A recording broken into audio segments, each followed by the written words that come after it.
Moving on to week 7 of Washington Youth Soccer's age-appropriate training curriculum. My name is Gary White, Technical Director.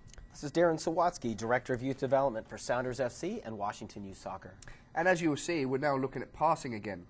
Why do we have to repeat passing, Darren? Because passing is the very fabric of the game that we both love. Absolutely, and without passing, if you can't make a 5-yard pass, this game becomes very difficult and frustrating as a player.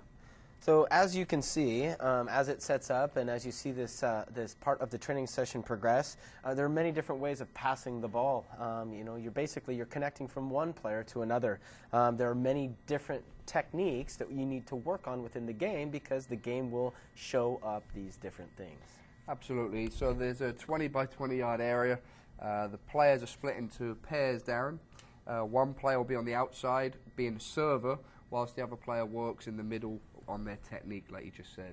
No, exactly right. And remember, these types of activities are based on ability level. So you'll find that as the players advance and get better, you get the players on their feet, so everything comes from their feet. But when you're starting and you're working on basic technique of passing, you want to make sure that the players are having success and that you put the right pieces of technique in place. Brilliant. So what they will do, the middle players will work for 1 minute. They will play back to their original partner and then go and find a new ball. And then when the coach shouts stop, they will go back to their original partner and they will rotate. So the player that was working in the middle will now become the server and the server will become the player working.